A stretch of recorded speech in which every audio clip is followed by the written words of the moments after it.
Bonjour, bienvenue. Avant de commencer, abonnez-vous à notre chaîne et laissez un cœur en commentaire sous cette vidéo. Je m'appelle Marie-Louise Dupont, j'ai 60 ans, et pendant 3 ans, j'ai cru sincèrement que j'étais veuve, que mon mari avait disparu à jamais dans un monde où je ne pourrais plus jamais le toucher, ni entendre sa voix, ni croiser son regard. J'ai porté son deuil comme une seconde peau, noire et silencieuse, j'ai pleuré ses absences, parlé seule à sa photo, et apprivoisé la solitude avec la dignité d'une femme brisée qui se relève chaque matin sans savoir pourquoi. Pendant minuit, j'ai dormi seule dans ce lit trop grand, croyant qu'il reposait en paix sous la terre froide, tandis que moi je survivais, vide, éteinte, incapable de tourner la page. Mais tout ce que je croyais vrai, tout ce qu'on m'avait fait avaler comme un poison lent, s'est effondré en un instant glaçant, irréversible. Car Julien n'était pas mort, il avait été effacé.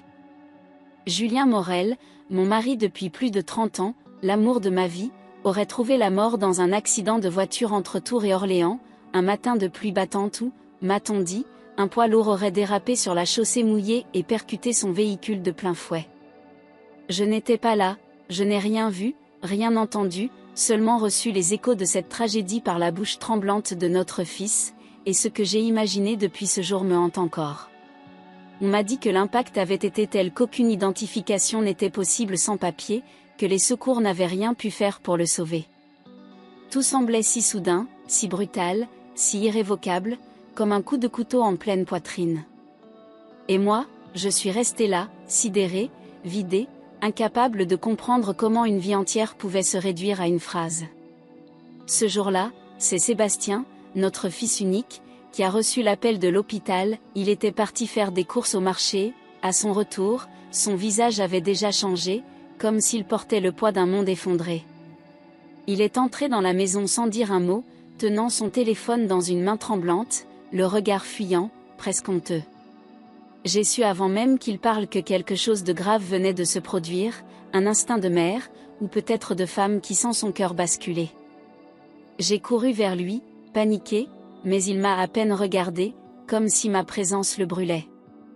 Il a prononcé une seule phrase, presque inaudible, « C'est papa, il a eu un accident ». Il était livide, bouleversé, incapable de soutenir mon regard, les yeux rouges, non pas de larmes, mais d'un choc encore brut, d'une tension qu'il ne pouvait pas relâcher. Je l'ai supplié de m'expliquer, mais ses mots sortaient par morceaux, entrecoupés de silence qui me glaçaient jusqu'aux os. Il répétait que c'était trop dur, qu'il ne voulait pas que je voie Julien dans cet état, que l'hôpital avait été clair sur la gravité de la situation. Plus il parlait, plus une angoisse sourde me montait dans la gorge, comme un cri coincé. Et je ne comprenais toujours pas, mort ? Vivant ? En soins intensifs ? Mutilé ? Il m'a finalement regardé, et j'ai compris.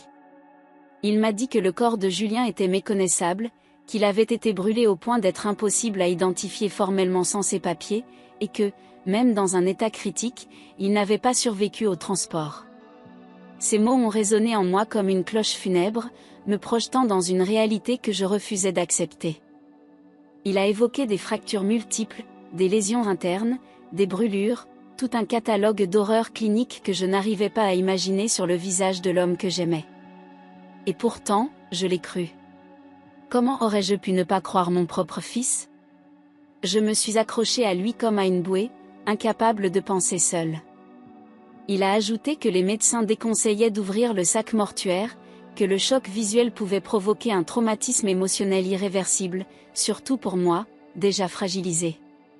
Cette phrase a planté ses griffes dans ma mémoire, elle était si précise, si catégorique, si professionnelle, qu'elle ne laissait aucune place au doute.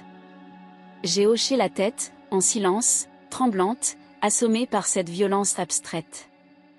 L'idée même de voir Julien dans cet état m'a terrifiée, j'ai reculé intérieurement, cherchant une échappatoire, une logique, une preuve que ce cauchemar pouvait s'arrêter. Mais il n'y avait rien. Rien, sauf le mot « mort » qui résonnait dans toute la maison.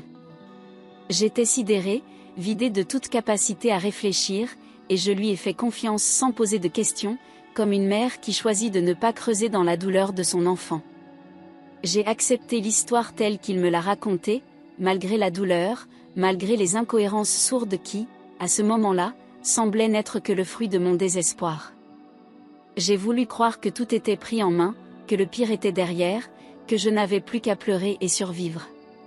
C'était plus facile que de douter. Plus facile que de remettre en question l'évidence insoutenable de la mort.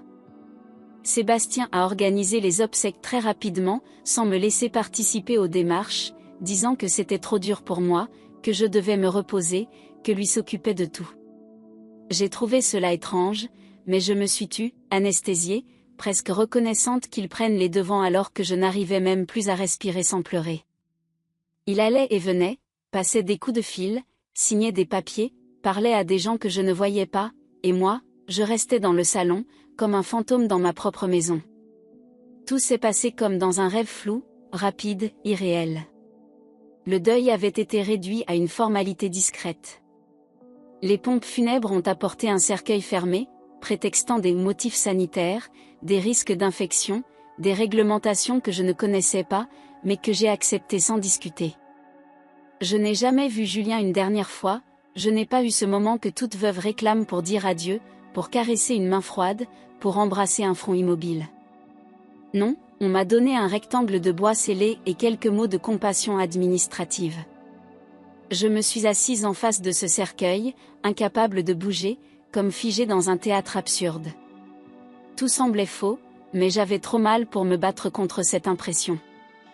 Je me souviens avoir pleuré devant ce cercueil, longtemps, en silence, sans force pour hurler, sans mots pour crier l'injustice de perdre quelqu'un sans l'avoir revu. Les gens défilaient autour de moi, murmurant des condoléances fades, baissant les yeux, évitant les questions difficiles. On me regardait comme une femme brisée, digne dans sa souffrance, mais personne ne voyait la panique sourde qui m'étouffait, la sensation que quelque chose clochait. J'ai pleuré parce que c'était tout ce qu'il me restait, les larmes étant la seule preuve que Julien avait existé.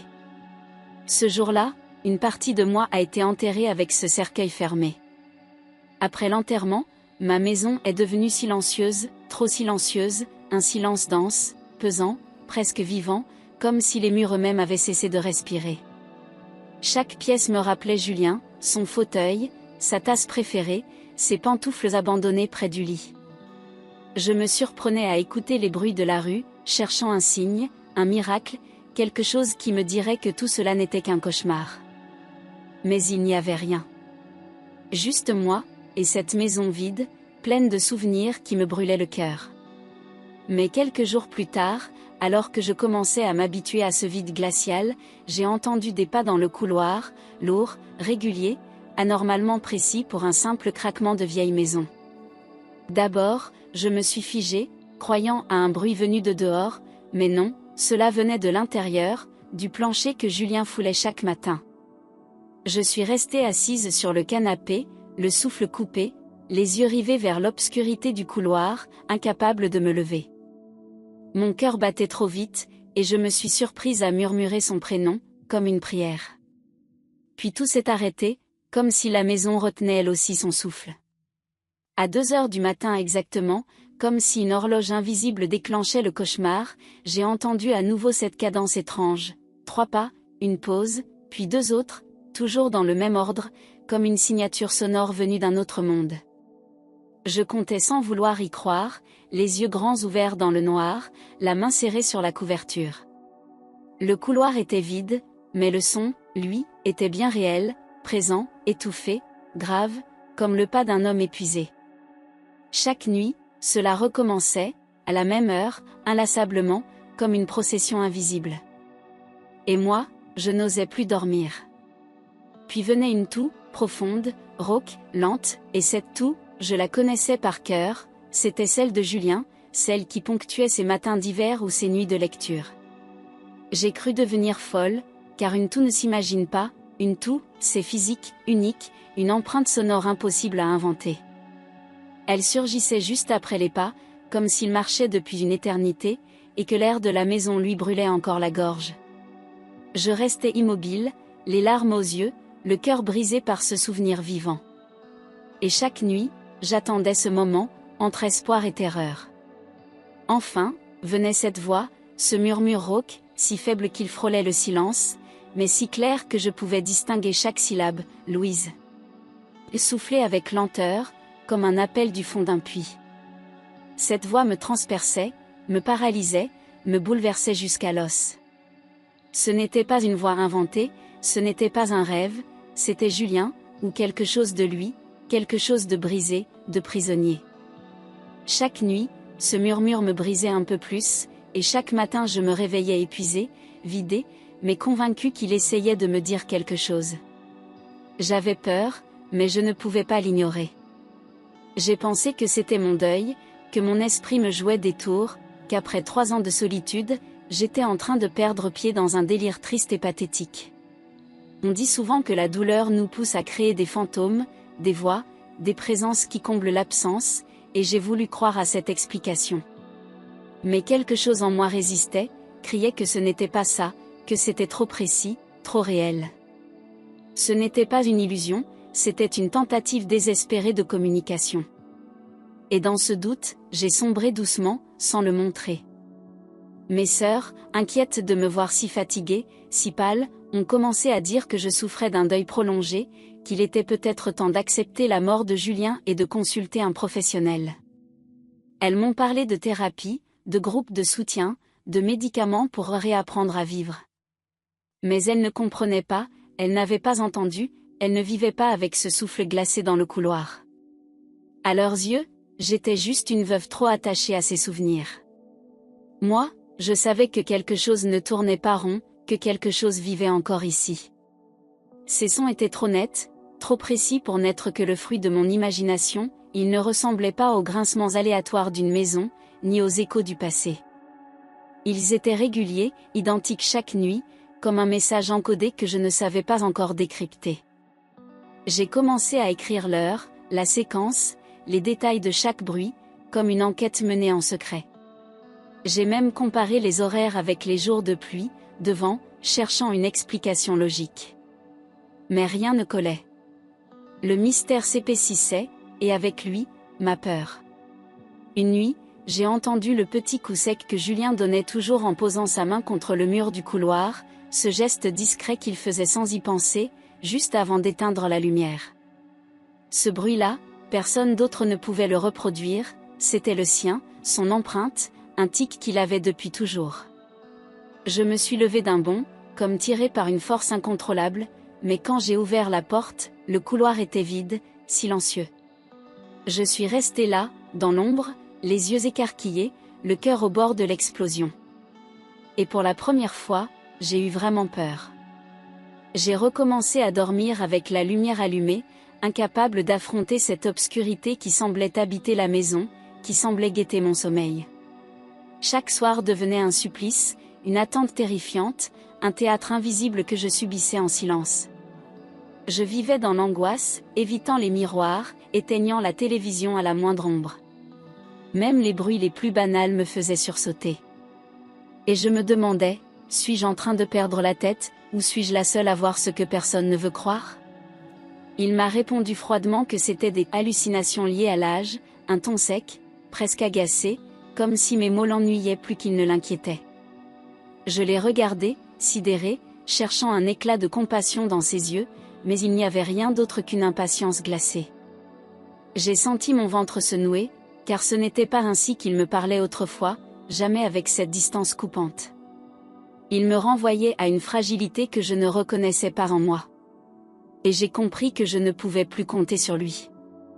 Quelques jours plus tard, il est arrivé avec des calmants, les posant sur la table comme une solution définitive à mes peurs, sans même attendre que je parle.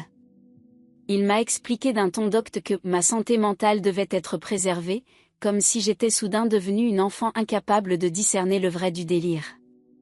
J'ai senti une colère sourde monter, mais ma voix s'est brisée avant même de sortir. J'ai pris la boîte, incapable de protester, trop fatiguée pour me battre. Et ses yeux satisfaits m'ont glacée. J'ai commencé à prendre les comprimés comme il me l'avait demandé, espérant qu'il m'apporterait au moins un peu de sommeil, mais les bruits continuaient, aussi précis, aussi terrifiants qu'avant. Je me réveillais tremblante, la bouche sèche, avec la sensation d'avoir traversé un rêve brumeux sans jamais y trouver la paix. Les effets des calmants me laissaient lente, hébétée, comme enveloppé dans une ouate épaisse où mes pensées glissaient sans accrocher.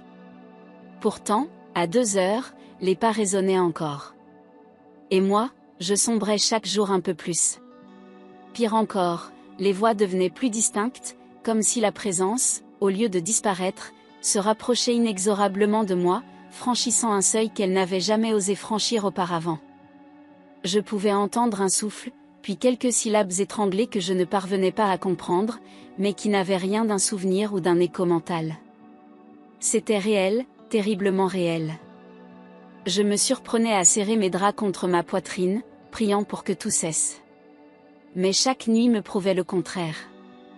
J'ai cherché des explications rationnelles, retournant chaque hypothèse comme une bouée de sauvetage, tuyauterie, voisin, chauffage, illusion auditive, vent sous les portes, tout, absolument tout. Je passais du temps à vérifier les fenêtres, les verrous, les recoins sombres de la maison, espérant découvrir un détail banal qui anéantirait mes peurs. Mais rien n'expliquait la précision, la répétition, le caractère presque humain de ces phénomènes. Et plus je cherchais, plus une vérité terrifiante se dessinait.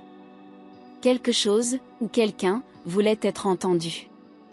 Ma voisine et amie, Claire, à qui j'ai finalement osé parler, m'a écouté sans me juger, son regard vif captant chaque détail de mon récit. Elle n'a pas ri, n'a pas minimisé, n'a pas cherché à me pathologiser, elle a simplement posé sa main sur la mienne et m'a dit qu'il fallait trouver une preuve. Son calme m'a apaisé, sa logique m'a ramené à la surface. C'est elle qui m'a parlé d'installer des caméras, d'observer sans intervenir, d'obtenir quelque chose de concret. Son idée était simple et terrifiante. Mais je savais qu'elle avait raison. Je l'ai fait en secret, sans prévenir Sébastien, profitant d'un matin où il était déjà sorti pour acheter 2 petites caméras discrètes. J'avais les mains moites en les installant, comme si je violais les règles de ma propre maison, comme si je m'apprêtais à découvrir quelque chose que je n'étais pas prête à affronter. J'ai soigneusement dissimulé les câbles pour qu'ils se fondent dans le décor, vérifié l'angle, l'éclairage, la portée. Chaque geste me donnait la sensation de trahir quelqu'un. Mais je ne savais plus qui, lui ou moi. J'ai placé une caméra dans le couloir, juste là où les pas semblaient naître, et une autre dans le salon, dirigée vers l'entrée, afin de capturer toute silhouette ou tout mouvement inexplicable. En programmant l'enregistrement nocturne, mes doigts tremblaient si fort que plusieurs fois j'ai dû recommencer. La maison semblait retenir son souffle, comme attentive à mes actes. Quand tout fut prêt, je me suis assise et j'ai attendu la nuit avec une anxiété nouvelle, presque électrique. Enfin, j'allais savoir. Les premières nuits, je n'ai rien vu, du moins, c'est ce que je croyais, car les enregistrements semblaient parfaitement ordinaires, un long défilement de couloirs immobiles et de pièces silencieuses. Je me suis presque sentie ridicule, soulagée et déçue à la fois, me demandant si tout cela n'avait été qu'une succession de coïncidences. Pourtant, quelque chose me dérangeait dans ces vidéos, un détail trop propre, trop lisse, que je n'arrivais pas encore à formuler. Je continuais de les revoir avec une attention maniaque. Je savais qu'un élément m'échappait. Jusqu'à ce que je remarque que la caméra du couloir s'éteignait chaque nuit à 1h59 précise, sans exception, comme si une main invisible coupait volontairement son souffle juste avant l'heure fatidique. L'écran devenait noir, net, brutal, puis se rallumait vers 2h05, comme si rien ne s'était passé. Je suis restée pétrifiée devant cette anomalie, incapable de respirer. Il n'y avait aucune raison technique, aucune panne, aucune fluctuation électrique. C'était intentionnel. Et à cet instant, j'ai compris que je n'étais pas seule. Cela se répétait chaque soir, avec une précision presque insolente, comme si quelqu'un connaissait l'heure exacte à laquelle je vivais dans la peur, et jouait avec cette frontière fragile entre le visible et l'invisible. Plus les nuits passaient, plus mon angoisse se transformait en certitude, ce n'était pas un hasard, c'était un geste volontaire, pensé, réglé comme une mécanique clandestine. Je restais devant l'écran, immobile, comptant les minutes avant l'extinction brutale. Et chaque fois, à 1h59, la caméra s'éteignait, me laissant seule dans un silence suffocant. Ce rituel nocturne me rongeait, me poussant à imaginer l'inimaginable. J'ai commencé à suspecter que quelqu'un entrait chez moi, un intrus qui connaissait mes horaires, mes habitudes, mes fragilités, quelqu'un qui contrôlait l'intérieur de ma maison sans que je ne puisse en avoir la moindre preuve visuelle. Cette idée me consumait, transformant chaque porte en menace, chaque ombre en présence. Je passais mes journées à vérifier les serrures, à examiner les fenêtres, à chercher des marques, des traces, des anomalies. Rien. Absolument rien. Et pourtant, tout en moi criait qu'un pas étranger foulait mes planchers la nuit. J'ai demandé à Sébastien s'il passait parfois récupérer des affaires ou vérifier quelque chose dans la maison, gardant encore l'espoir que la réponse me soulagerait, mais il a nié sèchement, presque offensé que je puisse imaginer une telle chose.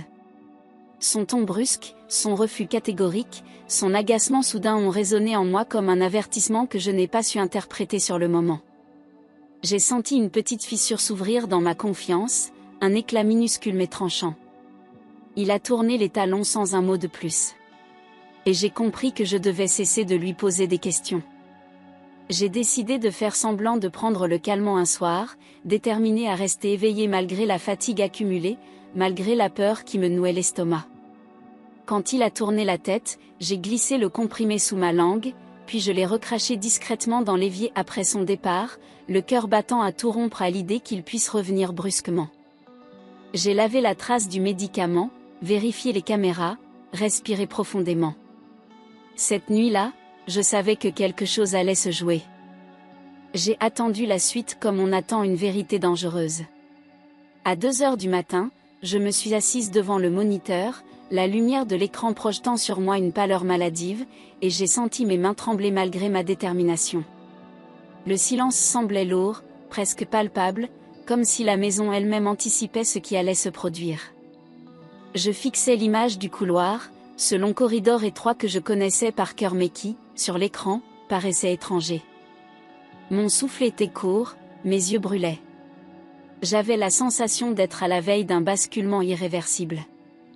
Quand les pas ont résonné, cette fois plus net, plus lourd encore que les nuits précédentes, tout mon corps s'est glacé comme si mon sang avait cessé de circuler. Les murs vibraient légèrement, ou peut-être était-ce moi qui tremblais, incapable de me convaincre qu'il ne s'agissait que de bruit. La cadence était la même, invariable, étrangement humaine, 3 pas, un arrêt, 2 plus lents, comme un homme blessé.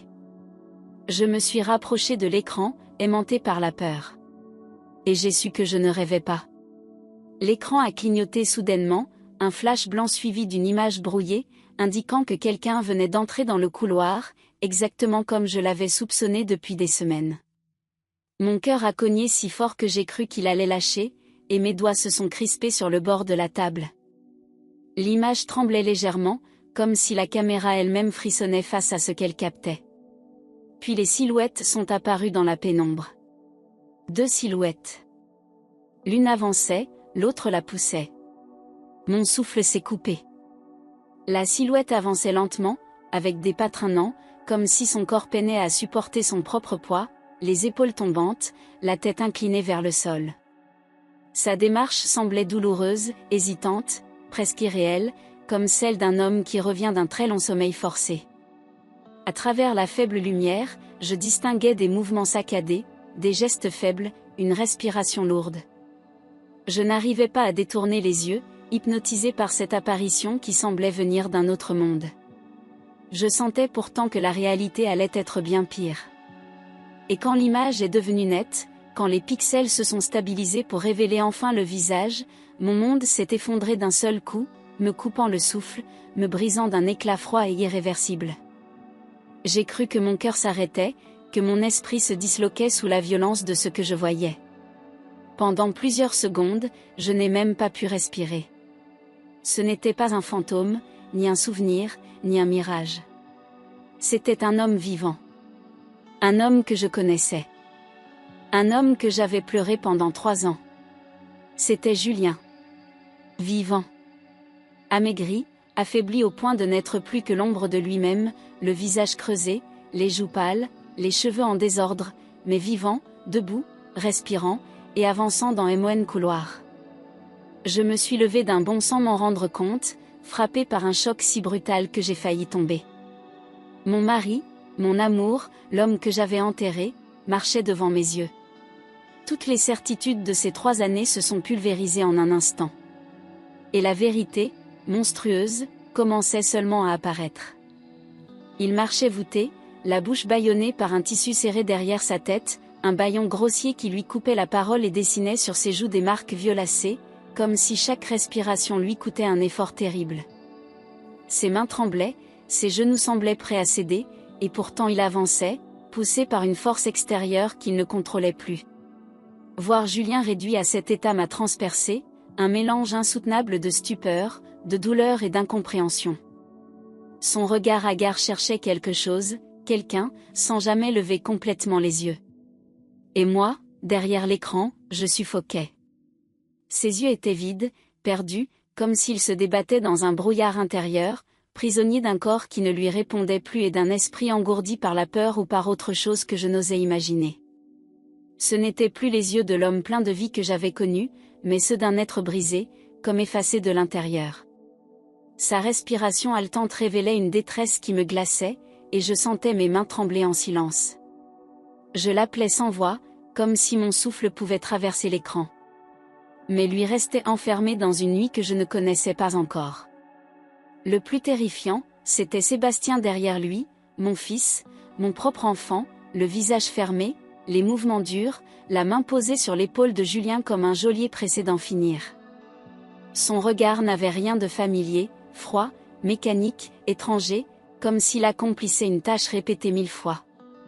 Je sentais ma gorge se serrer, incapable d'associer ce jeune homme à celui que j'avais élevé. Il avançait sans hésiter, contrôlant le moindre pas de Julien. À cet instant précis, quelque chose en moi s'est brisé. Il chuchotait impatiemment, « Allez, avance !»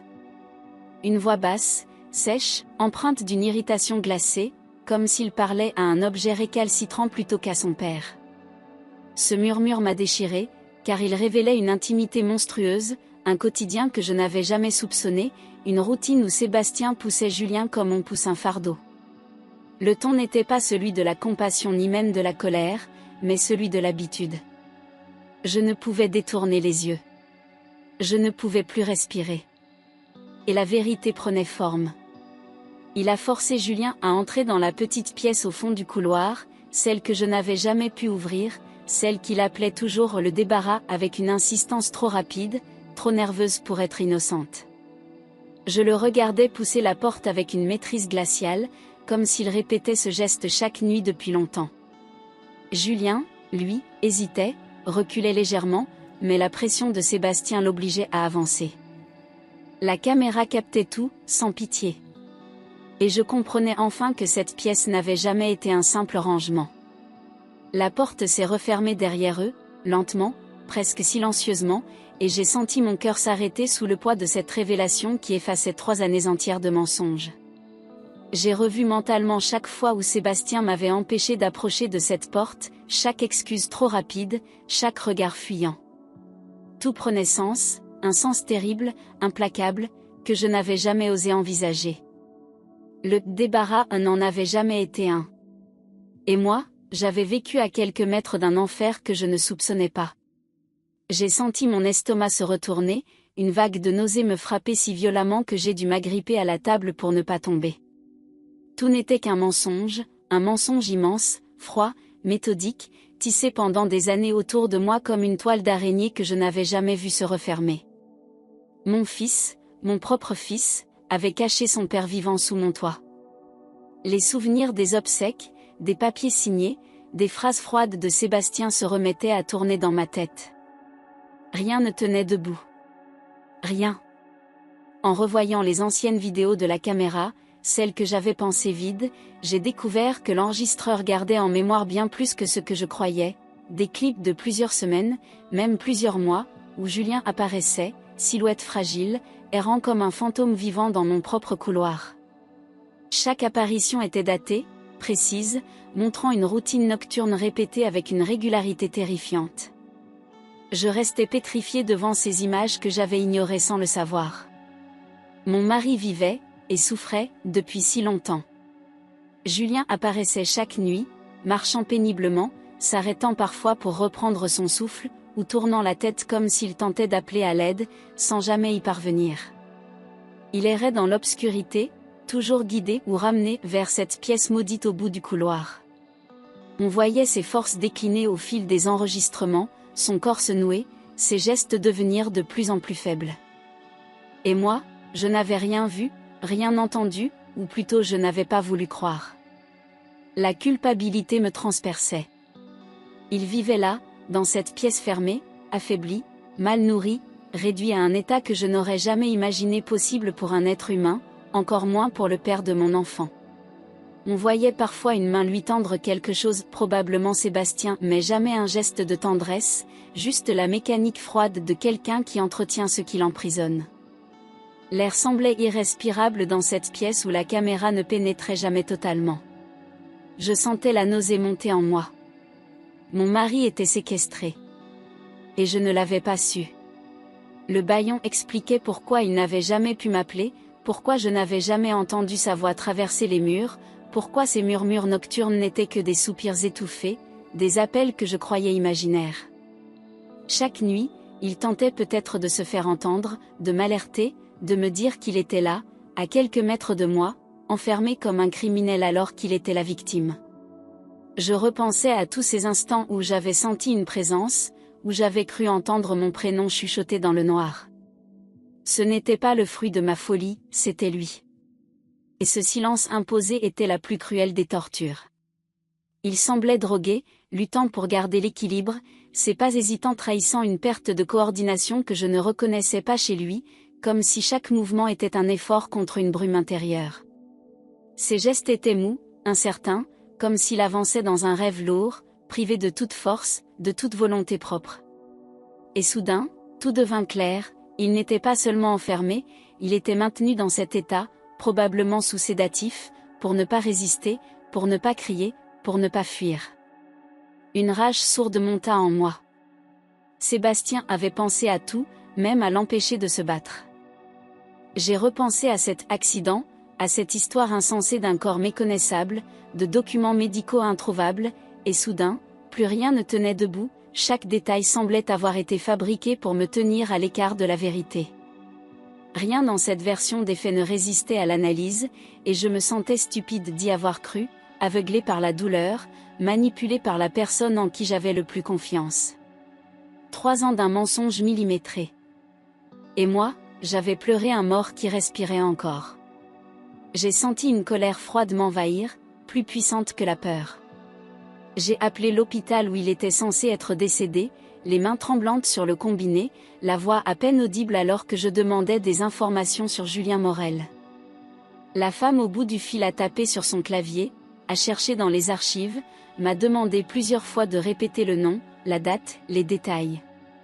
Puis, après un long silence, elle m'a dit d'un ton neutre, presque gêné, « Madame, nous n'avons enregistré aucun décès à ce nom à cette date. » J'ai lâché le téléphone.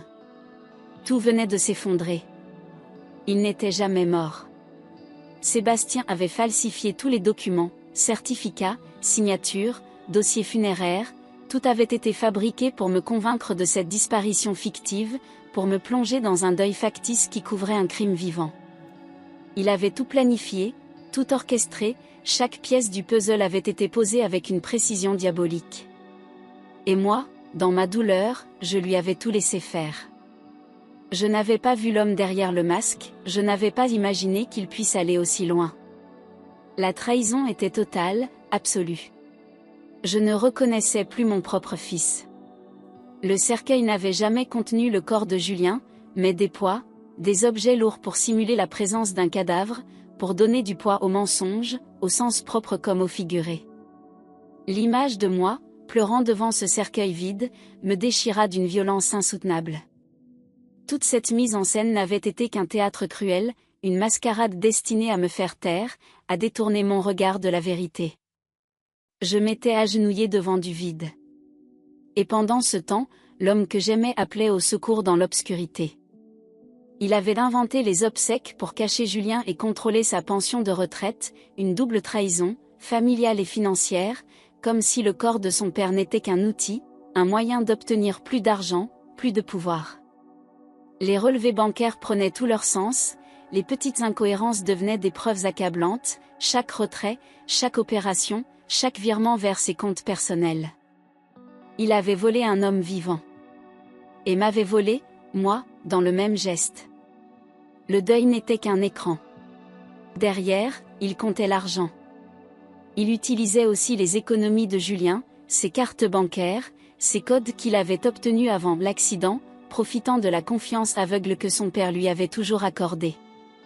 Il avait méthodiquement pillé tout ce qu'ils avaient construit ensemble, transformant des années de travail en monnaie à dépenser dans le silence d'un crime impuni. Chaque mois, pendant que je pleurais dans mon salon, Sébastien faisait ses courses, ses projets, sa vie, avec l'argent d'un homme qu'il maintenait dans l'ombre. Cette vérité me brisait. Et me donnait une force nouvelle. C'était une séquestration organisée, froide, méthodique, sans une faille apparente, comme si Sébastien avait préparé ce plan depuis longtemps, analysant chaque étape, chaque risque, chaque mensonge. Il avait bâti une prison au cœur de notre maison, à l'abri des regards, des soupçons, des visites. Il avait transformé un lieu d'amour en lieu de torture. Et il avait cru que je ne verrais jamais rien. Mais cette nuit-là, devant cet écran, j'ai tout vu. Et rien ne serait plus jamais comme avant. Le cœur battant, j'ai décidé d'affronter la porte du débarras, cette porte que j'avais tant de fois frôlée sans oser l'ouvrir, cette barrière muette derrière laquelle Julien avait souffert nuit après nuit. Je me suis levée sans bruit, dans cette maison devenue soudain étrangère, les murs me regardant presque avec honte. J'ai approché ma main de la poignée, mais elle ne bougeait pas, figée par des verrous neufs que je n'avais jamais vus avant. Mon souffle s'est accéléré, ma gorge s'est nouée. Derrière cette porte, la vérité m'attendait, froide et implacable. J'ai découvert 3 cadenas tout neufs, brillants, solides, posés là comme les témoins silencieux de la terreur qu'on voulait enfermer à jamais. Je les ai touchés du bout des doigts, glacés au contact, symbole de tout ce qu'on m'avait volé. Ce n'était plus une pièce, c'était une cellule. Chaque serrure semblait me défier, me rappeler mon impuissance. Mais dans ma poitrine, quelque chose s'est allumé, une colère sourde, brûlante, déterminée, plus forte que la peur, plus forte que la douleur. Le lendemain matin, pendant que Sébastien était au travail, j'ai pris un marteau et un tournevis, les doigts crispés, le regard fixe, comme une femme au bord de l'abîme mais prête à sauter pour sauver ce qu'on lui avait arraché. Mes mains tremblaient, mais je ne me suis pas arrêtée. J'ai attaqué les cadenas un par un, ignorant la sueur sur mon front, les coups qui résonnaient dans toute la maison comme des battements de guerre. Le métal a cédé. Et la porte a grincé, lentement, comme si elle-même redoutait ce qu'elle allait dévoiler. Quand la porte s'est ouverte, un air glacé et vicié s'est échappé, une odeur lourde, mélange d'humidité, de peur et d'abandon, comme un soupir de douleur qui s'était accumulé pendant des mois. J'ai reculé d'un pas, frappé par cette atmosphère irrespirable, presque vivante, qui me saisissait à la gorge. La lumière du couloir perçait à peine l'obscurité de la pièce. J'ai tendu la main, allumé la lampe de poche que j'avais prise, et j'ai avancé, chaque pas plus difficile que le précédent. Puis je l'ai vu. Julien était assis dans un coin, attaché par les poignets et les chevilles à une chaise bancale, son corps amaigri recroquevillé sur lui-même, comme s'il voulait disparaître. Il ne parlait pas, ne bougeait presque pas, mais ses yeux, quand ils ont croisé les miens, se sont remplis d'une lumière que je n'avais pas vue depuis des années. Ce regard m'a transpercé, m'a ramené à la vie d'un seul coup. Il m'avait reconnu. Et dans ses yeux, il n'y avait ni reproche, ni colère. Juste un soulagement brut, pur, bouleversant. Il m'a reconnu instantanément, les larmes coulant le long de ses joues creusées sans un mot, comme si la parole était devenue un luxe, une douleur qu'il ne pouvait plus s'autoriser.